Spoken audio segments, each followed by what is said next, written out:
Bonjour à tous, c'est Aurélien de l'équipe Jacques et Pêche et du rayon coup. Donc aujourd'hui on se retrouve pour une nouvelle vidéo. Donc le sujet du jour ça va être la pêche à la patte. Donc il fait beau, il fait chaud, c'est une pêche vraiment dynamique et rentable pour cette saison. Donc moi je vais vous montrer comment procéder la pêche à la patte. J'ai beaucoup de questions au magasin, c'est compliqué, quel flotteur utiliser, est-ce qu'il faut des plombs, pas de plombs, quel hameçon, quelle patte utiliser avec beaucoup de modèles différents bien sûr. Donc moi je vais vous montrer ce que j'utilise. Je dis pas que c'est la meilleure façon de procéder, mais c'est ce que moi j'utilise en tout cas au bord de l'eau et qui me réussit plutôt pas mal sur certaines pêches. Donc voilà, tout d'abord je vais vous montrer comment procéder pour faire la patte.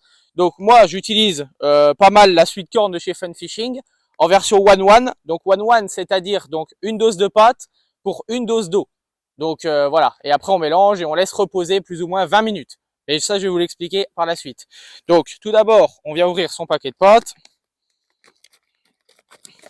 Hop, voilà, on vient verser donc dans une part. Donc ça peut être un petit gobelet, ça peut être plus gros, moins gros, selon la quantité qu'on veut faire. Mais on va mettre une dose de pâte. Voilà, une dose de pâte. Hop, et ensuite, on va venir mettre donc une dose d'eau. Voilà. Ensuite, on va venir mélanger. Voilà. Au début, on va se dire ça fait une soupe. Hop, dans un grand bac. Voilà, ça j'ai oublié de préciser, mais dans un grand bac pour que la pâte puisse bien absorber et bien se gorger d'eau et que les farines puissent bien boire l'eau.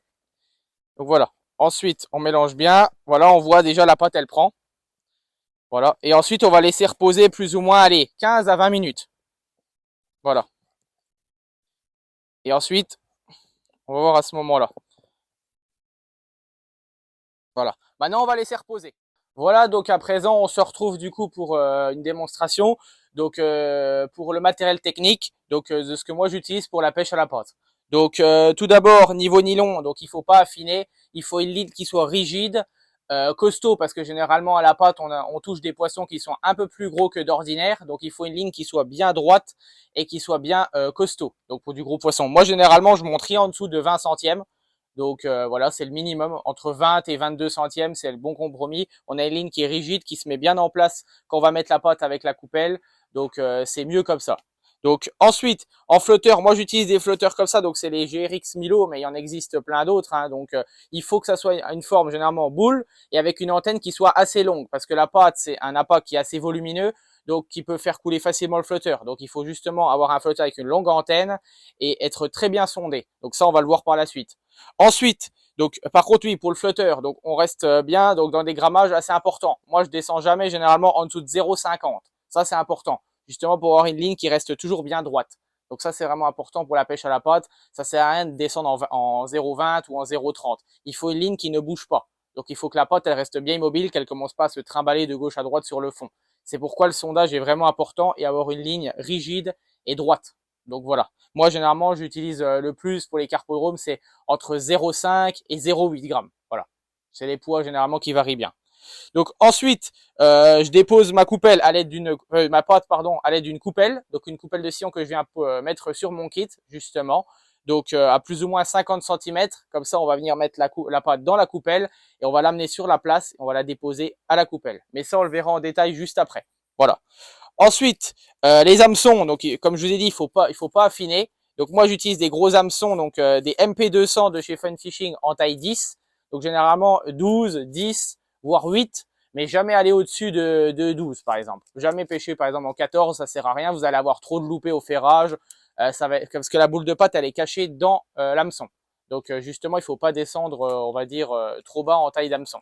Donc c'est pourquoi moi je pêche en hameçon taille 10 et honnêtement ça va relativement bien. L'hameçon sort toujours bien de la pâte à chaque fois et ça pique toujours bien la lèvre du haut. Donc voilà. Donc maintenant je vais vous montrer le sondage donc pour la pêche à la pâte et la mise en place de la ligne. Donc moi j'utilise, voilà, vous voyez un flotteur GRX en 0,60. Donc avec une plombée à plus ou moins 25 cm et un plomb de touche 5 cm en dessous. Voilà. Et du coup le flotteur. Donc je vais vous montrer le sondage à procéder. Donc on va mettre ça dans le tube d'équilibrage. Hop, on va venir descendre. En fait, il faut, si vous voulez, que le flotteur soit sondé au niveau un petit peu au-dessus de l'antenne. Donc voilà. Comme ça, il va se mettre en place. Au début, la pâte va faire couler le flotteur, puis ça va se remettre bien droit. Et là, on va bien détecter les touches. Ensuite, concernant le plombage de la ligne, moi, je plombe toujours le flotteur à la base. Voilà, j'utilise des plombs. Dans ma part, j'utilise des plombs. Donc, je plombe toujours le flotteur, je vous dis, à la base. Et après, le reste de la pâte va faire l'équilibrage du flotteur. Donc, elle va venir se mettre plus ou moins à mi-antenne. Et si je vois que je n'ai plus de pâte, le flotteur remonte complètement comme au plombage initial. Et là, ça m'a dit que je n'ai plus de pâte sur l'hameçon et qu'il faut que je recharge. Donc voilà. Niveau sondage, comme je vous ai dit, on va remettre dans le tube un sondage, voilà, un petit peu en dessous de la base d'équilibrage du flotteur. Voilà. Donc ça, c'est vraiment important. Voilà. Donc j'espère que ça a pu vous aider sur le montage de la pêche à la pâte. Donc maintenant, on se retrouve en action de pêche pour déposer la pâte dans la coupelle et dans l'eau. Voilà. Donc on se retrouve maintenant au bord de l'eau. Donc notre pâte est prête. Donc voilà, elle a la bonne consistance. On va venir prendre une petite noisette de pâte, plus ou moins de cette taille-là. Voilà. Hein. Voilà. Hop. Donc on va venir écraser, venir mettre l'hameçon dedans. On malaxe. Voilà. Pour entourer bien l'hameçon. Voilà. Ensuite, on va amorcer. Moi, j'utilise du 4 mm. Voilà. Donc, pourquoi 4 mm? C'est pour éviter que le poisson fouille de trop le fond. Donc, on va venir mettre notre boule de pâte dans la coupelle. Quelques petits pelets de 4 mm dedans. Ça sert à rien d'en mettre beaucoup. C'est juste pour attirer un peu de poisson. Hop. On va venir ramener notre boule de pâte sur la plage de pêche. Hop. On dépose la ligne. On la met bien à droite sous la canne de pêche.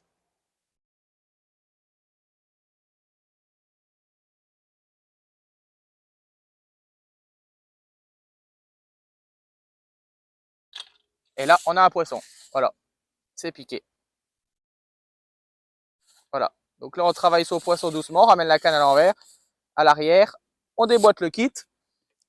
Donc moi, j'utilise des élastiques un peu plus forts. Donc là, c'est un 2,6 creux. Donc voilà, on travaille sur le poisson. C'est un beau poisson. Moi, j'utilise un 2,6 creux parce qu'à la pâte, on touche des poissons qui sont généralement un peu plus gros. Voilà, on travaille sur le poisson délicatement. Voilà, on récupère de l'élastique au niveau du stripa. On tire doucement. Hein. Le poisson va venir. Ça sert à rien de brusquer. Voilà, ça a l'air d'être un joli poisson parce que ça combat bien.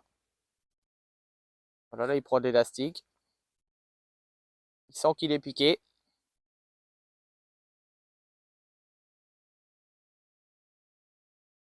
Ah, bah voilà, ça décroche. Voilà.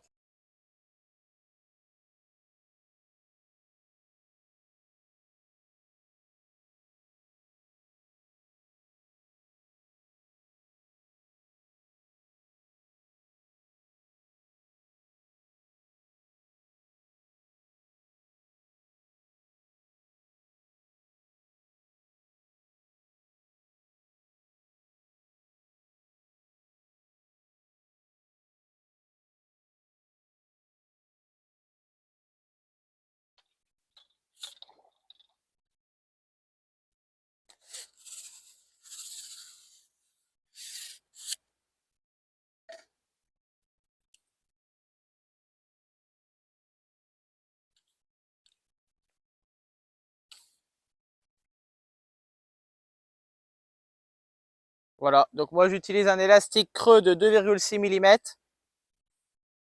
et on travaille doucement le poisson, hein, donc c'est un beau poisson pris à la pâte. 2,6 mm histoire d'avoir une bonne marge de manœuvre sur le poisson parce que généralement on prend des beaux poissons à la pâte. Voilà, avec un hameçon MP200 Fun Fishing en taille 10, un hameçon fort d'ouverture.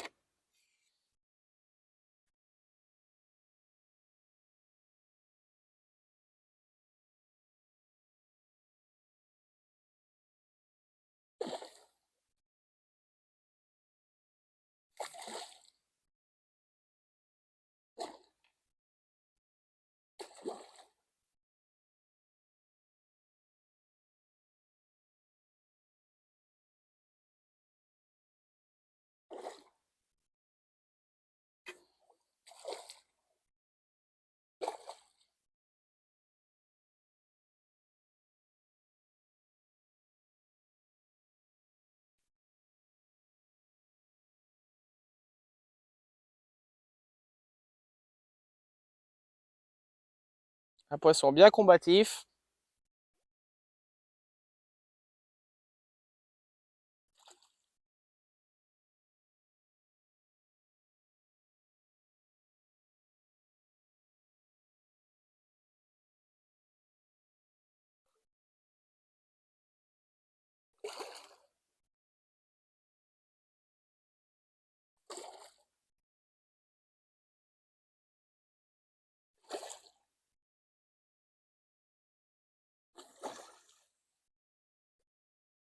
Et voilà.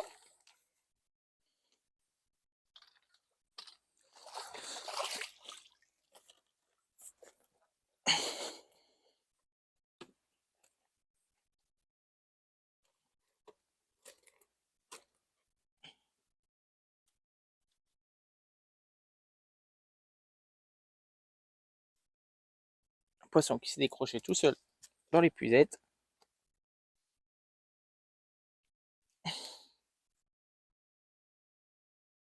Donc voilà, on se retrouve à présent au magasin pour parler de cette sortie de pêche qui a été assez fructueuse. Donc pour ma part, j'ai utilisé donc la pâte One and One Fun Fishing donc au maïs, mais elle se décline également en différents parfums comme krill, N-butyrique, Monster Crab, Garlic et Chènevis pain d'épices. Donc il existe également une version Capro avec un mouillage différent et une texture qui tiendra mieux à l'hameçon. Donc pour les pêches dans des plus grands fonds, donc ça sera une pâte vraiment bien à utiliser.